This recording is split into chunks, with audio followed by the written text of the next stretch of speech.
right, well, brand new numbers on the U.S. economy today showing signs that the U.S. economy slowed down last month. The latest jobs report showing 150,000 jobs were added to the labor market in October. That's about 30,000 fewer than was projected. Unemployment now ticking up to nearly 4%.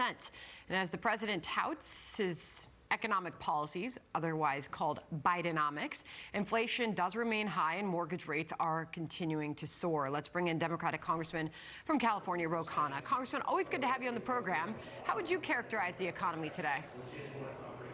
Sandra, the job creation is at a record high. Let's just look at some basic facts. Since the president has come into office, almost 14 million jobs created. Now, 70% of those are jobs that were recovered. Can I just get in there? Because I try not to interrupt, but created is it's a very interesting word. Can you tell me what specific policy under this president created those jobs? Yes, I actually can. The American Rescue Plan, which put in money into infrastructure and into helping people stay employed in small businesses. The infrastructure bill, which has led to a boom in construction jobs. The CHIPS Act, which has led to a boom in manufacturing. The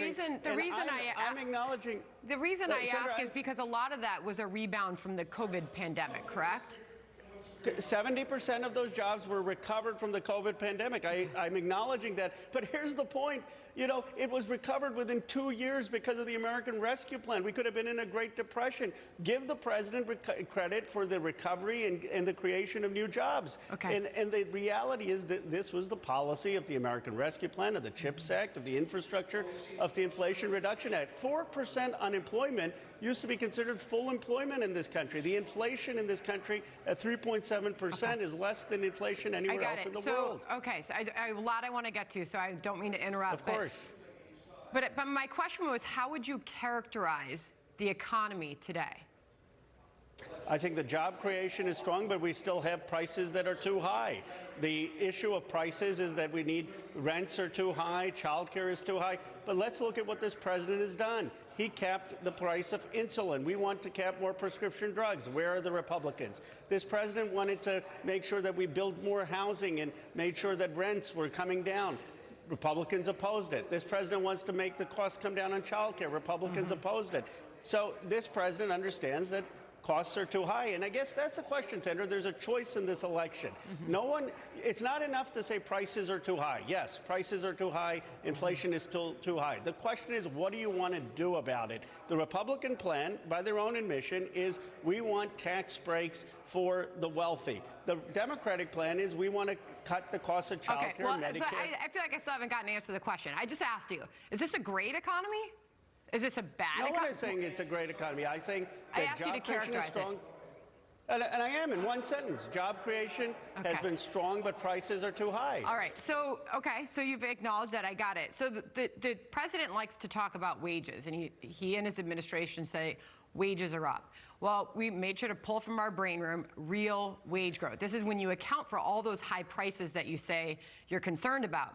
Real average hourly earnings since this president took office, they are down, Congressman. They're down 3.16%.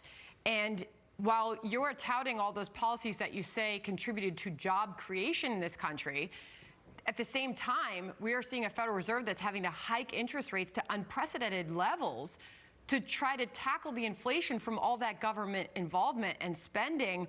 U.S. interest rates, you look at the U.S. mortgage rate in this country right now, it's the highest that it's been since 2002. Wells Fargo is talking about an impending housing recession in this country. So while the administration still seems to tell people that things are going great with the American economy, I was just simply asking how you would characterize the economy today. I said that the job creation is strong, but prices are too high, and wages, we need more wage growth. But look, the reason that wages have been stuck is because of the policies for the last 40 years that offshored our production, offshored manufacturing, hollowed out the working class. And this was because of the tax breaks to millionaires that Reagan, Bush, and Trump had, and basically sending jobs to China and Mexico. This president saying, let's bring those jobs back. Let's bring manufacturing back. Sean Fain is an American hero. He got record wage increases because of unions on the UAW strike. So the question is, do we need more to increase wages? Yes, but we don't need more trickle-down economics that only helps the rich. Okay, I'll leave that there. Meanwhile, our Hillary Vaughn took to Capitol Hill to ask Democrats, those that would not support this resolution, to condemn anti-Semitism, which is on the rise across this country, especially on college campuses. Why there were some who wouldn't support it. Listen. Congresswoman, could I ask you really quickly, why couldn't you condemn anti-Semitism? I did. I do every day. Why didn't you vote for the bill that would condemn anti-Semitism? Anti-Semitism every day. But why every single day. Why didn't you vote for the resolution that condemned anti-Semitism on college campuses? Because I didn't agree with the resolution, but I've condemned anti-Semitism a million times, and we're fighting to end anti-Semitism in a real way and fighting to end hate in all its forms. Why can't you condemn anti-Semitism on college campuses? I've condemned anti-Semitism and Islamophobia and hate in all its forms repeatedly. Why didn't you vote for the resolution? So, Congressman, there were 22 total House Democrats who have called for a ceasefire. You are not one of them.